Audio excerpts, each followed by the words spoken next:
듣는 귀와 보는 눈은 이런 제목으로 잠언 강의를 이어가겠습니다. 9절을 보면 나는 내 마음을 정결하게 했다. 나는 나의 죄로부터 깨끗하게 했다고 누가 말할 것이냐. 이렇게 기록이 되어 있습니다. 잠언의 이 9절은 자기 기만에 빠져있는 교만한 자에 대한 경고입니다. 어떤 자가 내가 내 마음을 스스로 정하게 했다. 내가 나의 죄로부터 나를 깨끗하게 했다라고 주장할 수 있겠느냐.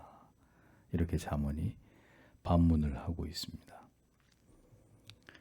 전적으로 타락하고 부패한 인간은 그 누구도 자기를 스스로 정결케 하고 죄로부터 자신을 깨끗하게 할 수 없습니다. 그것이 가능했다면 하나님의 아들 예수 그리스도께서 이 땅에 오실 이유가 전혀 없었을 것이죠. 그러므로 인간의 무죄를 주장하면서 자신이 깨끗하다고 말하는 것 그 자체가 그리스도를 부인하는 것이 되는 것이고, 이것이 바로 하나님을 대적하는 인간의 교만이고 인간을 스스로 신봉하는 우상 숭배의 악이 되는 것입니다. 결국 하나님의 자녀와 유기된 자를 가르는 기준은 스스로 인간 자신의 존재를 어떻게 규정하는지를 통해서 구별된다고 볼 수 있습니다. 하나님의 자녀의 인간에 대한 인식은 인간은 절대로 죄로부터 자유로울 수도 자신을 스스로 깨끗하게 할 수도 없는 존재라고 고백하는 것이고, 유기된 자들은 인간의 죄를 부정하면서 단지 실패를 통해서 스스로 무한히 발전해 나아가는 도덕적인 고등한 존재가 인간이다.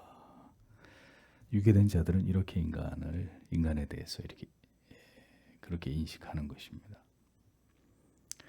그런데 인간은 절대로 스스로 자기의 죄를 깨끗하게 할 수 없는 존재들이죠. 오직 죄를 대속할 영원한 대속주가 필요한 지극히 불완전하고 전적으로 타락하고 부패한 존재에 지나지 않을 뿐입니다. 인간 자신에 대한 이 같은 철저한 절망적인 자기 인식이야말로 그가 그리스도의 사람인지 그렇지 않은지를 판가름하는 중요한 잣대가 되는 것입니다. 그리스도인들 중에는 이렇게 자기 자신이 정결하고 스스로 죄를 깨끗하게 할 수 있다고 생각하는 사람은 아무도 없죠. 그리스도인들 중에 그런 생각을 하는 자가 누가 있겠습니까? 그럼에도 불구하고 이제 신앙이 잘못된 경우에, 신앙이 근본적으로 왜곡된 사람일 경우에는 어떤 문제가 나타나느냐? 자기 자신에 대해서는 아무 문제가 없다고 생각하는 겁니다. 나는 지금 예수를 아주 잘 믿고 있고 내가 어떤 삶을 살든지 나는 하나님을 사랑하고 있고 내 신앙에는 전혀 문제가 없다. 이렇게 생각하는 거죠. 언제나 타인의 문제에 대해서 민감하고 다른 사람에게는 엄격한 잣대를 들이대면서 이것을 문제 삼는 사람들이 있습니다. 그러니까 자기는 문제가 없다는 거예요. 자기는 깨끗하고 자기는 죄를 짓지 않고 있다. 이렇게 생각하는 어리석은 사람들이 있는 겁니다. 주님은 형제의 눈에 티는 보면서 내 눈 속에 들보는 보지 못하느냐 이렇게 말씀하셨습니다. 교만한 사람이라는 거죠. 신앙은 언제나 진리 안에서 자기 자신을 보는 것입니다. 자신의 허물과 부족과 죄의 문제에 주목하면서 끊임없이 하나님 앞에서 자기를 부인하는 삶을 살아가는 것입니다. 자신도 바로 서지 못하면서 타인을 비판하고 판단하는 것은 어리석은 믿음에 지나지 않는 것입니다. 언제나 자기 자신에게 절망하고 그리스도의 은혜와 긍휼을 구하는 자의 눈에는 다른 사람의 허물과 부족은 보이지 않습니다. 우리 모두는 언제나 넘어지고 쓰러지는 존재들에 불과합니다. 그 무엇으로도 깨끗게 할 수 없고 내 자신도 나의 노력만으로 결코 변화되지 못하는 절망적 한계 속에서 더 겸손히 그리스도를 바라보는 신앙이 되어야 합니다. 그렇지 못하면 우리도 교만한 자리에 서게 될 수 있습니다. 그렇게 되면 반드시 넘어지게 되고 부끄러움과 수치를 당하게 되겠죠. 오직 겸손함으로 모든 사람들을 나보다 더 훌륭하다라고 여기면서 주님을 쫓아가는 이가 진정으로 지혜로운 하나님의 사람이다 라는 사실을 잊어서는 안 됩니다. 우리 안에 계시는 성령은 오늘도 나의 무지와 죄와 허물, 부족에 주목하게 하십니다. 성령이 함께하는 사람은 언제나 자기를 주목한단 말이죠. 절대로 교만한 자리에 서지 못하도록 성령은 우리 안에서 끊임없이 역사하십니다. 그러니까 성령의 음성을 듣지 않는 자, 성령이 그 가운데 역사하지 않는 자들이나 스스로 교만에 사로잡히게 되고 언제나 자기의 문제는 작게 여기고 타인의 문제는 크게 보기 마련이라는 것입니다. 10절을 보겠습니다. 돌과 돌, 에바와 에바, 그것들 둘 또한 여호와께 혐오스러운 것이다. 이렇게 기록되어 있습니다. 한글 성경에는 한결같지 않은 저울 추와 말이라고 번역되어 있는데 원문에는 돌과 돌, 에바와 에바 이렇게 기록이 되어 있습니다. 돌은 저울 추를 가리키는 것이고 에바는 바구니를 뜻하는 애굽어에서 유래된 단어로 구약 성경에 보면 밀가루나 보리, 볶은 곡식 등의 양을 측정할 때 사용했던 가장 큰 단위 혹은 용기를 가리키는 것이 에바입니다. 그래서 1에바는 15멜이었고 오늘날의 부피로 환산을 하면 22리터 11대 정도가 되는 그런 양에 해당이 됩니다. 고대 이스라엘 사회에서는 왕과 제사장이 도랑형의 표준 규격을 관리 감독할 권한과 책임이 있었습니다. 그 이유는 하나님께서는 항상 공정하고 정확한 규격 준수를 항상 율법을 통해 말씀하셨기 때문입니다. 그러니까 하나님이 가장 미워하시는 게 뭡니까? 법을 어기는 거예요. 규격과 규범을 임의로 바꾸는 악행입니다. 속이는 것, 재판을 그릇되게 하는 것, 이런 것들을 하나님이 참 미워하신단 말이죠. 당시 정직하지 않은 상인들은 물건들을 팔면서 규격에 미달하는 저울추와 에바를 사용해서 폭리를 취했습니다. 팔 때는 가벼운 추를 사용하고 살 때는 무거운 추를 사용하는 일들이 빈번했습니다. 하나님은 이러한 죄를 혐오하신다라는 거죠. 오늘날 사업을 장사를 하면서 이렇게 불법하고 부당한 이익을 취하는 일이 그리스도인들에게는 절대로 있어서는 안 됩니다. 세상 모든 사람들이 그렇게 장사를 해도 하나님의 자녀는 그렇게 해서는 안 되는 거죠. 정직하게 속이지 말고 공의로우신 하나님을 의지하면서 장사를 하고 정직한 수입을 얻어야 합니다. 그렇게 행하는 자에게 하나님은 반드시 복을 주십니다. 그 사업을 하나님이 책임지십니다. 여러분은 비싼 돈을 내더라도 건강하고 좋은 재료의 음식을 먹고 싶으십니까? 아니면 비싼 돈을 냈는데도 값싼 비위생적인 중국산 불량 재료로 만든 음식을 먹겠습니까? 먹을 수 없는 것을 식재료로 만들고 이것을 수입해서 판매하는 것은 살인행위입니다. 살인행위. 그리스도인이 장사를 한다면 절대로 이윤을 더 남기기 위해서 값싼 재료를 쓰지 않아야 합니다.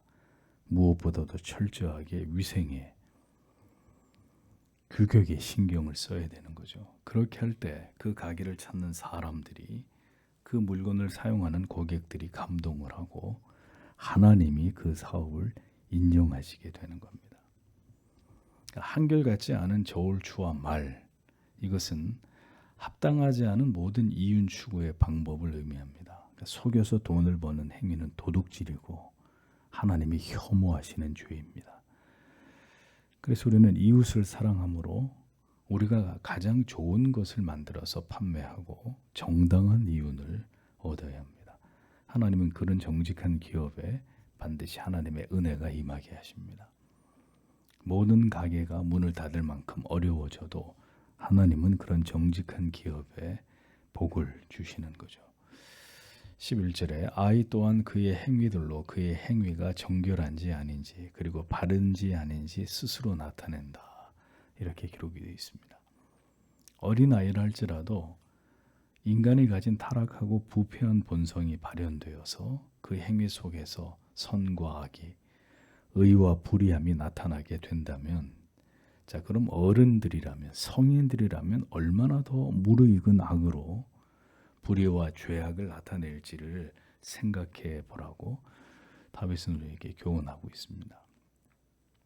하나님의 자녀들은 성경의 진리를 통해서 어려서부터 선과 악의 분명한 기준을 제시받아야 하고 의와 불의를 분별할 지혜와 명철을 갖도록 교육되어야 합니다.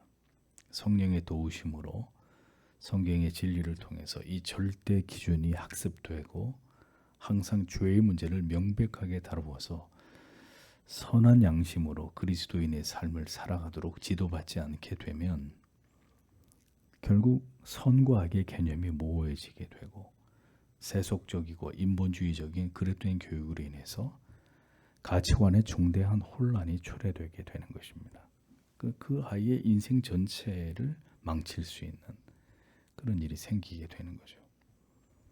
지금의 이 시대를 보십시오. 그리스도인이라고 하는 자들조차도 선과 악의 개념이 붕괴되어 버렸고 의와 불의에 대한 기준이 무너져 버린 이런 어처구니 없는 모습들을 보지 않습니까?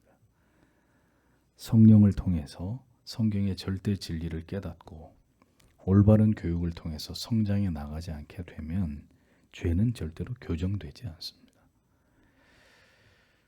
악을 선이라고 하고 선을 악이라고 하는 이 부패한 시대의 정신에 오늘날 교회와 성도들이, 성도가 아니죠, 교회를 다니는 사람들이 모두 오염이 되어버리는 기괴한 일들이 이렇게 일어날 수밖에 없게 되는 것입니다. 모든 것이 진리를 통해서 명확하게 교육되고 절대로 왜곡되지 말아야 되는데 오늘날 이 시대의 성도의 가정과 교회는 선과 악의 절대 기준이 와해돼 버렸습니다. 죄를 정확하게 이야기하지 않으니 악은 악이고 선은 선으로 인식되고 깨달아져야 되는데 이런 것들이 다 무너진 시대입니다. 이 시대는 성경적 가치관이 붕괴되고 있는 시대입니다. 절대 진리가 아니라 절대 진리 그런 거는 없고 인간이 항상 판단하고 결정하는 상대 진리가 지배하는 시대입니다.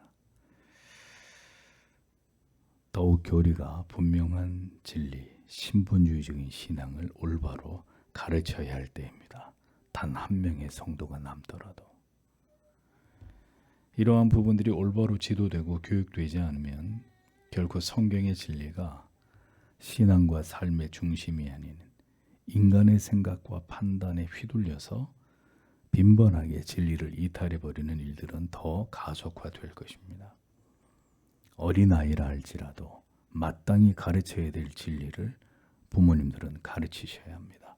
훈계와 책망과 교훈으로 인간의 죄악된 구분 생각과 마음을 어릴 때로부터 고쳐 나아가지 않으면 우리의 악한 성향과 기질은 더 자라고 강해지게 돼서 하나님의 진리의 말씀에 대항하고 올바른 신앙에서 결국 이탈하고 멀어지게 되는 죄를 범할 수밖에 없다라는 것을 기억하셔야 합니다. 12절에 듣는 귀와 보는 눈 그것들 둘 또한 여호와께서 만드셨다. 이렇게 기록되어 있습니다.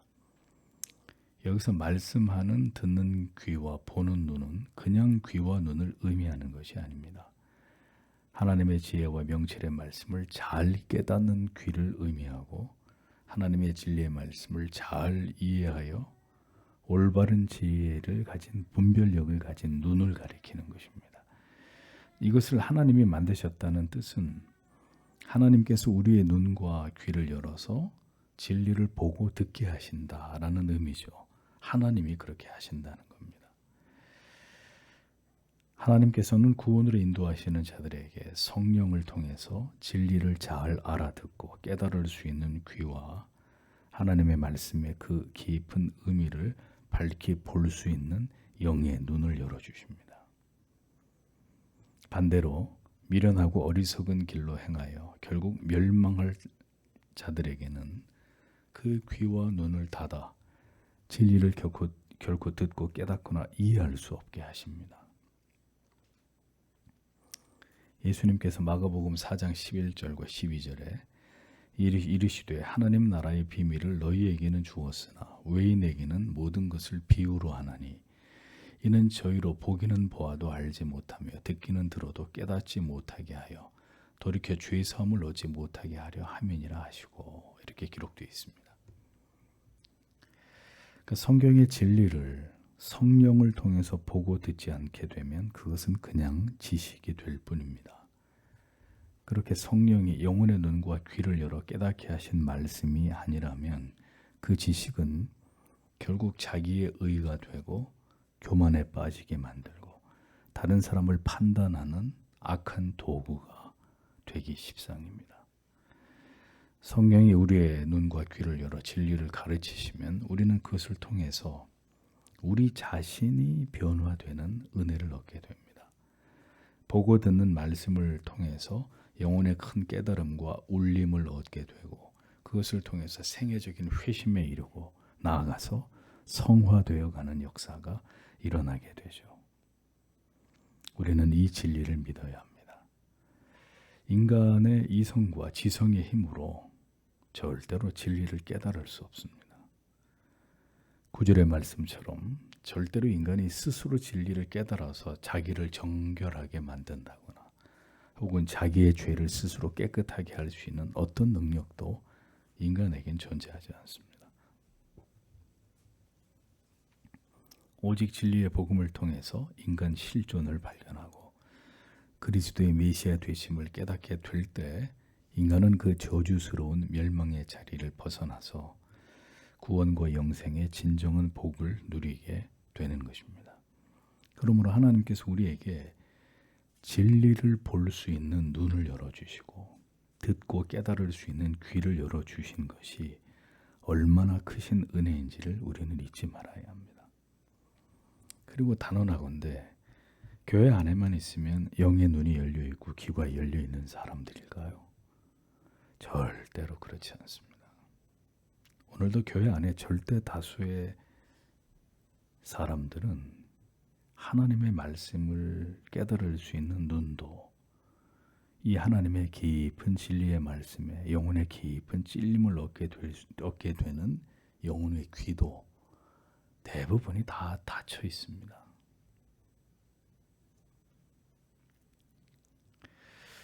그러니 하나님께서 이 눈과 귀를 열어주지 않으면 그냥 이렇게 살다가 멸망당하는 거예요.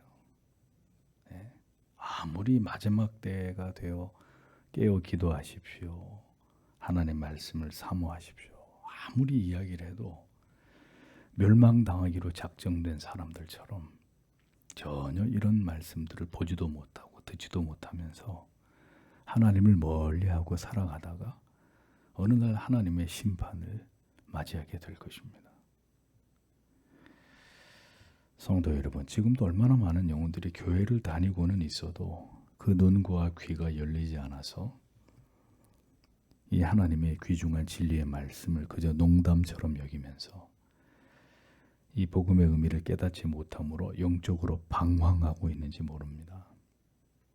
예수를 믿으면서도 세속에 그릇된 지식과 사상에 경도되어서 진리가 아닌 것에 귀를 기울이고 늘 그릇된 가치에 몰입해서 예수를 믿는 것이 그 삶의 가장 중요한 우선순위가 되어 있지 않은 절대 다수의 교인들을 본단 말입니다.